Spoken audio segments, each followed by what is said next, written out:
गरीब ससुराल की हरी भरी सब्जियां।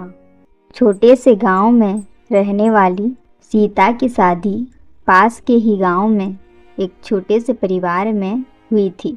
उनके पास एक छोटा सा खेत था जहां सीता की सास सब्जियां उगाती थी।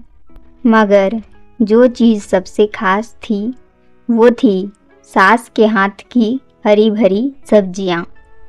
सीता बचपन से ही शहर में पली बढ़ी थी। वहाँ सब्जियाँ मंडी से आती थीं, प्लास्टिक के थैलों में बंद, बेजान और बिना खुशबू वाली। लेकिन जब वह ससुराल आई तो पहली ही सुबह उसकी सास गीता देवी टोकरी लेकर खेत की ओर चल पड़ी। सीता भी पीछे पीछे चल दी। खेत में पहुंचकर सीता ने देखा कि सासू माँ कितने स्नेह से पौधों को छूती हैं, जैसे अपने बच्चों को सहला रही हों। पालक के हरे पत्ते, मेथी की हल्की सी खुशबू और बैंगन की चमकती जामुनी रंगत देखकर सीता मंत्रमुग्ध हो गई। बेटा, हम अमीर नहीं हैं, लेकिन ये सब्जियां हमारी दौलत हैं। इनमें मेहनत है, प्यार है और स्वाद तो ऐसा कि खाने वाला उंगलियां चाटता ही रह जाए। सीता ने पहली बार महसूस किया कि असली स्वाद महंगे मसालों में नहीं बल्कि ताजगी और मेहनत में होता है।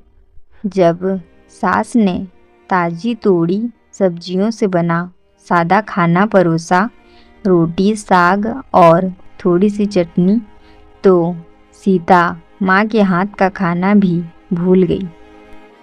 धीरे धीरे सीता ने खेती के काम में दिलचस्पी लेना शुरू किया।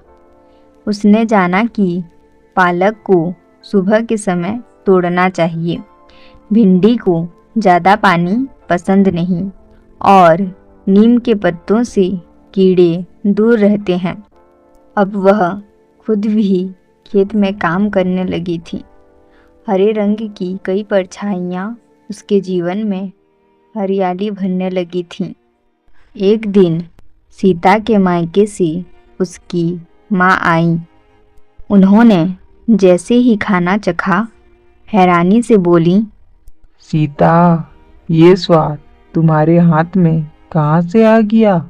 सीता मुस्कुराई और बोली, माँ, ये गरीब ससुराल की हरी भरी सब्जियों का जादू है। यहाँ सब कुछ थोड़ा है, पर जो भी है वो दिल से है। धन दौलत से नहीं, प्रेम और परिश्रम से जीवन में स्वाद आता है। कभी कभी जो हमें कम लगता है वही असल में सबसे ज़्यादा समृद्ध होता है।